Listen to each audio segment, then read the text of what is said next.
ये आकाशवाणी पटना है। अब आप अभिषेक दास से प्रादेशिक समाचार सुनिए। पहले मुख्य समाचार।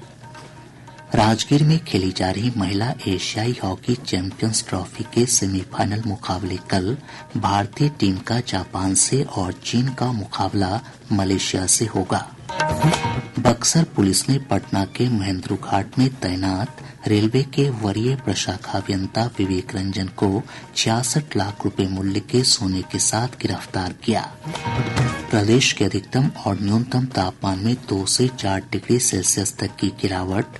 पूर्वी चंपारण और पश्चिम चंपारण समेत हिमालय की तराई वाले क्षेत्रों में घने कोहरे की स्थिति। और प्रदेश में कई स्थानों पर वायु प्रदूषण की स्थिति गंभीर। हाजीपुर और पटना का वायु गुणवत्ता सूचकांक 300 के पार। अब समाचार विस्तार से। राजगीर में खेली जा रही महिला एशियाई हॉकी चैंपियंस ट्रॉफी के सेमीफाइनल मुकाबले कल होंगे। भारतीय टीम का सेमीफाइनल मैच में मुकाबला जापान से होगा, वहीं चीन की टीम मलेशिया के खिलाफ मैच खेलेगी। इससे पहले कल खेले गए अंतिम ग्रुप मुकाबले में भारतीय टीम ने जापान को 3-0 से पराजित कर दिया।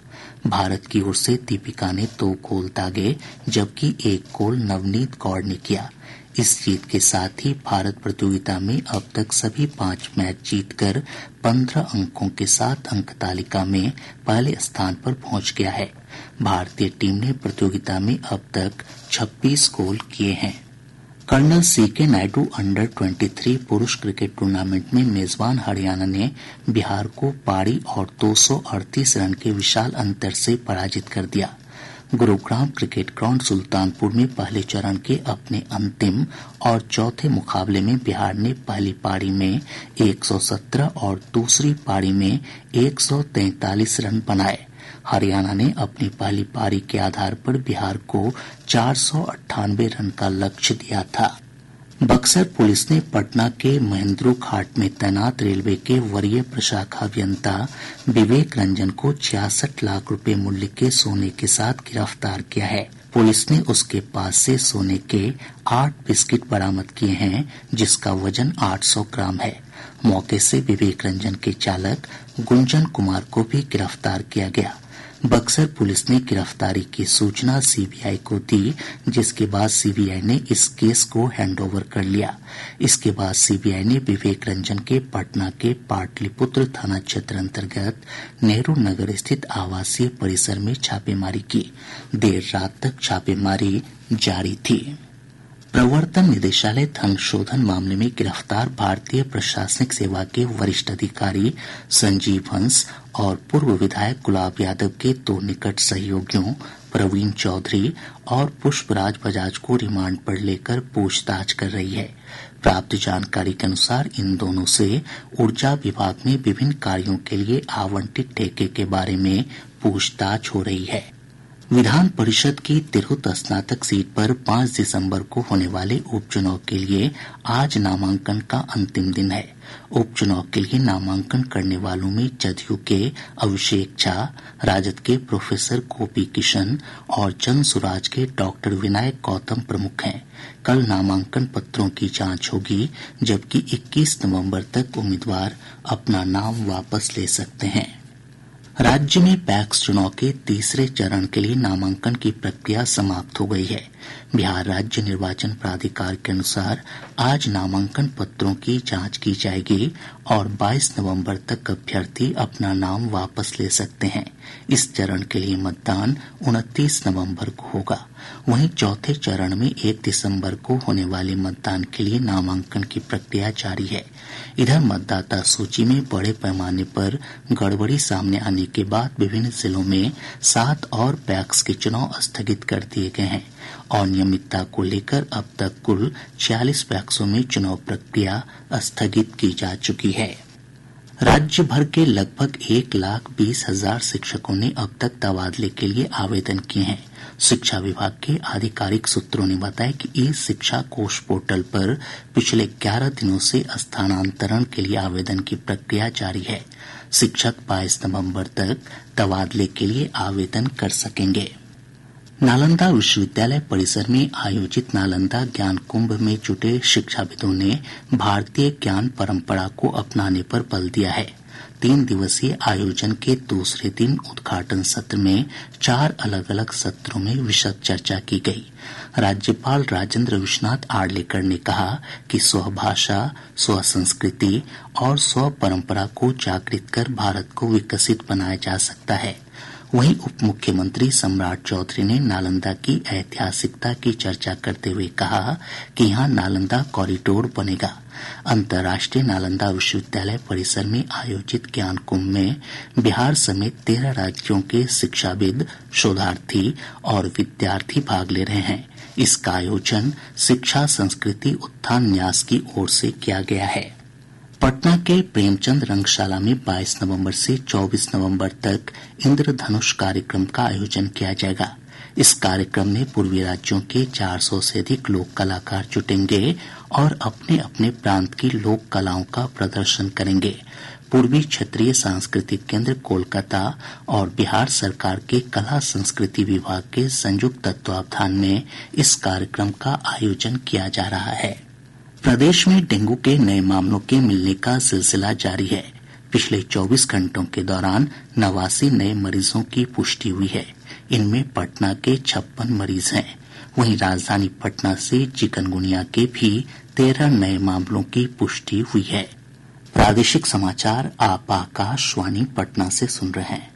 ताज़ा समाचारों के लिए आप हमारे x handle AIR News_ Patna पर जा सकते हैं। नाइजीरिया ने प्रधानमंत्री नरेंद्र मोदी को grand commander of the order of the niger से सम्मानित किया है। श्री मोदी ने इस सम्मान को विनम्रतापूर्वक स्वीकार करते हुए कहा कि यह सिर्फ उनका ही नहीं बल्कि भारत की जनता का भी सम्मान है। मैं इस सम्मान को विनम्रता और आदर भाव से स्वीकार करता हूं और इस सम्मान को 140 करोड़ भारतवासियों और भारत नाइजीरिया की गहरी मित्रता को समर्पित करता हूं। हमें भारत और नाइजीरिया के बीच स्ट्रेटेजिक पार्टनरशिप को नई ऊंचाई पर ले जाने के लिए प्रेरित करता रहेगा। श्री मोदी ने कहा कि अफ्रीकी देशों के साथ घनिष्ठ सहयोग भारत की उच्च प्राथमिकता है। उन्होंने कहा कि अफ्रीका में नाइजीरिया की महत्वपूर्ण और सकारात्मक भूमिका रही है। प्रदेश में पछुआ हवा की रफ्तार तेज होने के साथ ही अधिकतम और न्यूनतम तापमान में गिरावट आने से ठंड में बढ़ोतरी हुई है। मौसम विभाग के अनुसार पिछले 5 दिनों के दौरान औसत न्यूनतम तापमान में 4 डिग्री सेल्सियस तक की गिरावट आई है। वहीं अधिकतम तापमान में 2 डिग्री सेल्सियस तक की कमी दर्ज की गई है। पिछले 24 घंटों के दौरान प्रदेश का औसत तापमान 13 डिग्री सेल्सियस और औसत अधिकतम तापमान 30.3 डिग्री सेल्सियस रिकॉर्ड किया गया। इधर हमारे संवाददाताओं ने बताया कि आज सुबह से पूर्वी चंपारण, पश्चिम चंपारण, गोपालगंज, सीतामढ़ी, सुपौल, मधेपुरा, अररिया, पूर्णिया और कटिहार समेत हिमालय की तराई वाले क्षेत्रों में घना कोहरा छाया हुआ है। दृश्यता का स्तर कम होने से सड़क, रेल और हवाई यातायात बाधित हुआ है। प्रदेश में कई स्थानों पर वायु प्रदूषण की स्थिति गंभीर बनी हुई है। पिछले 24 घंटों के दौरान हाजीपुर का वायु गुणवत्ता सूचकांक AQI 366 दर्ज किया गया। वहीं राजधानी पटना की हवा भी बेहद खराब श्रेणी में पहुंच गई है। यहां का AQI 301 रिकॉर्ड किया गया।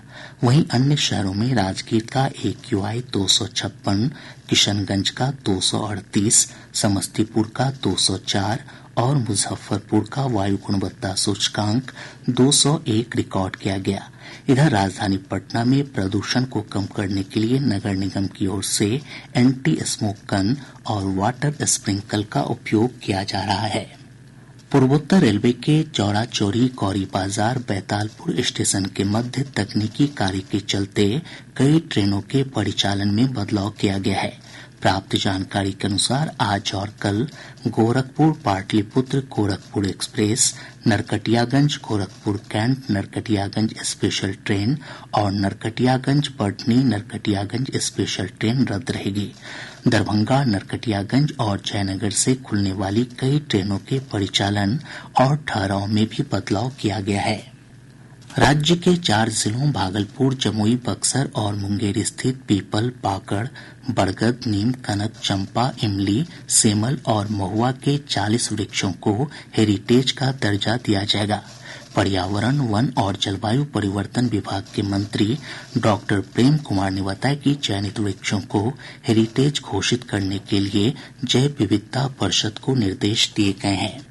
कृतज्ञ राष्ट्र आज महान स्वतंत्रता सेनानी बटुकेश्वर दत्त को उनकी जयंती पर याद कर रहा है। बटुकेश्वर दत्त का जन्म आज ही के दिन वर्ष 1910 में तत्कालीन बंगाल के वर्धमान जिले में हुआ था। बटुकेश्वर दत्त को केंद्रीय विधानसभा में बम विस्फोट के लिए काला पानी की सजा सुनाई गई थी। वर्ष 1947 से वे पटना में रहने लगे थे। 1963 में बटुकेश्वर दत्त बिहार विधान परिषद के सदस्य भी बने। इधर उनकी जयंती पर प्रदेश भर में कई कार्यक्रम आयोजित किए जा रहे हैं। हरिहर क्षेत्र सोनपुर मेले में आज सहकारिता मंडप का उद्घाटन किया जाएगा। सहकारिता मंत्री डॉक्टर प्रेम कुमार इसका उद्घाटन करेंगे। यह मंडप 4000 वर्ग फुट में फैला होगा। पूर्वी चंपारण जिले के पिपरा थाना क्षेत्र के बकरी बाजार के पास एक तेज रफ्तार ट्रक की चपेट में आने से मोटरसाइकिल सवार 3 लोगों की मौत हो गई। अररिया जिले के फारबिसगंज रेलवे स्टेशन के पास से पुलिस ने अंतर्राज्यीय मादक पदार्थ और हथियार तस्कर रियाजुल शेख को गिरफ्तार किया है। उसके पास से एक रिवॉल्वर और मादक पदार्थ बरामद किए गए हैं। गिरफ्तार तस्कर पश्चिम बंगाल के मालदह का रहने वाला है। औरंगाबाद जिले के पाड़ुन थाना क्षेत्र अंतर्गत हवसपुर गांव में अवैध खनन और शराब कारोबारियों के खिलाफ छापेमारी करने पहुंची पुलिस टीम पर असामाजिक तत्वों ने हमला कर दिया। इस मामले में 4 लोगों को नामजद आरोपी बनाया गया है। दानापुर नगर परिषद के उप सभापति दीपक मेहता की हत्या के मामले में फरार चल रहे कुख्यात शंकर यादव को एसटीएफ और दानापुर पुलिस की टीम ने सगुना मोड़ के पास से गिरफ्तार कर लिया है। अब पटना से प्रकाशित प्रमुख समाचार पत्रों की सुर्खियां। आज के सभी समाचार पत्रों ने महिला एशियाई हॉकी चैंपियंस ट्रॉफी और मणिपुर हिंसा से जुड़ी खबरों को प्रमुखता से प्रकाशित किया है। हिन्दुस्तान की सुर्खी है चक दे इंडिया, अजय अभियान के साथ भारत सेमीफाइनल में। प्रभात खबर लिखता है इम्फाल घाटी में भीड़ में 4 और विधायकों के घर फूके, एनपीपी ने लिया सरकार से समर्थन वापस। डॉल्फिन से जुड़ी खबर को सचित्र प्रकाशित करते हुए दैनिक भास्कर ने लिखा है 29 साल बाद डॉल्फिनों ने 6 गंगा घाटों पर बनाया आशियाना। वहीं दैनिक जागरण ने भी डॉल्फिन संरक्षण से जुड़ी खबर को पहले पन्ने पर स्थान देते हुए लिखा है गंगा डॉल्फिन के लिए एम्बुलेंस सेवा पर मुहर। आज अखबार ने मद्य निषेध मंत्री रत्नेश सदा के हवाले से लिखा है शराब के धंधे में शामिल लोगों पर सीसीए लागू करेंगे। राष्ट्रीय सहारा समेत अन्य अखबारों ने राजधानी पटना में अभिनेता अल्लू अर्जुन की फिल्म के ट्रेलर लॉन्चिंग की खबर को प्रमुखता से प्रकाशित किया है। और अब अंत में मुख्य समाचार एक बार फिर। राजगीर में खेली जा रही महिला एशियाई हॉकी चैंपियंस ट्रॉफी के सेमीफाइनल मुकाबले कल भारतीय टीम का जापान से और चीन का मुकाबला मलेशिया से होगा। बक्सर पुलिस ने पटना के महेंद्रू घाट में तैनात रेलवे के वरीय प्रशाखा अभियंता विवेक रंजन को 66 लाख रुपए मूल्य के सोने के साथ गिरफ्तार किया। प्रदेश के अधिकतम और न्यूनतम तापमान में 2 से 4 डिग्री सेल्सियस तक की गिरावट। पूर्वी चंपारण और पश्चिम चंपारण समेत हिमालय की तराई वाले क्षेत्रों में घने कोहरे की स्थिति। और प्रदेश में कई स्थानों पर वायु प्रदूषण की स्थिति गंभीर। हाजीपुर और पटना में वायु गुणवत्ता सूचकांक 300 के पार। इसके साथ ही आकाशवाणी पटना से प्रसारित प्रादेशिक समाचार का ये अंक समाप्त हुआ।